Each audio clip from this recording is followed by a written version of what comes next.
So when we're starting a new diet, something new for our health, often the first thing that we think about is what foods do I need to start avoiding? And it's funny because a lot of people who think that their mindset automatically goes toward associating being healthy with cutting stuff out. And that is very, very, it is good to cut out unhealthy habits, of course. Unfortunately, a lot of people are not thinking about what they can include to help them start losing weight, to help them start feeling better, to help them revitalize themselves and get that energy that they've been craving that they just can't obtain anywhere else. And a lot of the way that we look at it instantly is, oh, okay, I have to cut out this food and I'm going to make sure that we start doing that on Monday. Then what happens? We cut it out and we go down the path where we feel like we're making good changes because we've ultimately restricted something.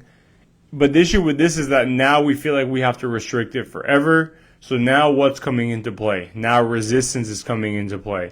Now discipline is coming into play. But not in the good way that you hear people say, oh, you have to be disciplined. Because if you're disciplined in taking something out, but it's just so hard, well, guess what? Your body's going to want that food that you're restricting. Your body's going to want that drink that you're restricting.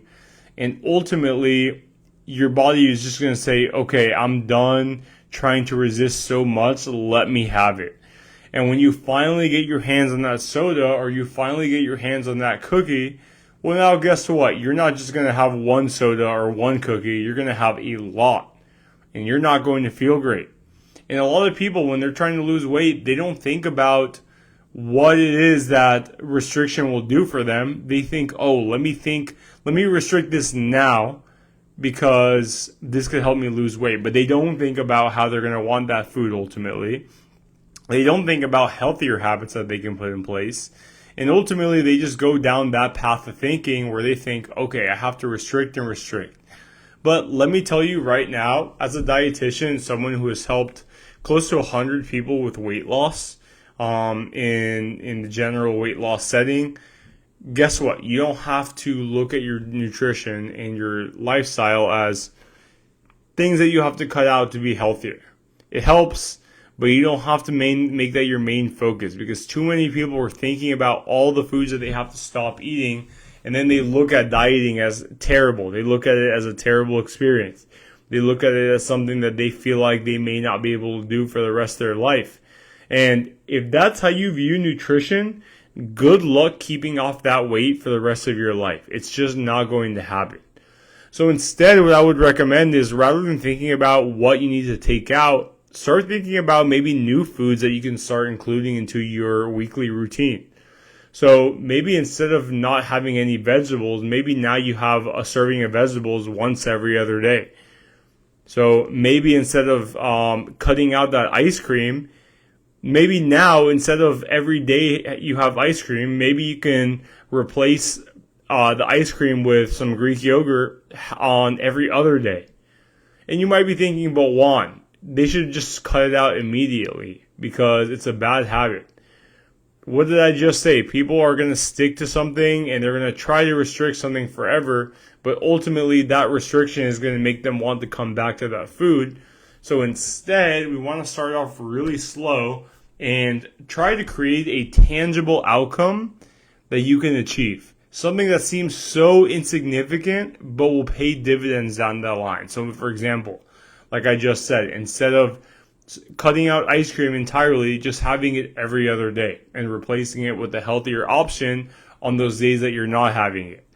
Maybe you're increasing your vegetable intake because before you weren't eating any. Maybe in general, instead of having a dessert late night every day, you're replacing that with a small smoothie. All these different things that we don't think about right away when we associate healthy eating, because we always associate it with restriction and lose weight as quick as possible. And for some people, it may help. Some people may be so wired that mentally that they can do it, but most people are going to ultimately want what they miss out on. So we have to make sure that we have a plan in place for them, And that is those small changes that you can start making today so that you don't have to cut out your favorite foods, so that you don't have to stop doing what you love to do, so that you don't have to make all of these radical changes right away. Because yes, this is a lifestyle change. And yes, your bad habits now are ultimately going to be replaced by much better, stronger habits that are more conducive to your well-being. But the truth is that we have to start somewhere. So I hope that this helped. I hope that this kind of gets you out of that mindset of having to have a yes food and no food list, because that's just going to make you have resentment towards the way that you eat, and we don't want that. So I hope that was helpful, guys. I'll keep it up here in the Facebook group, so if you guys have any questions, you can watch the video first or then reach out to me if you have any further questions. I will talk to you all soon. Have a beautiful rest of your Thursday.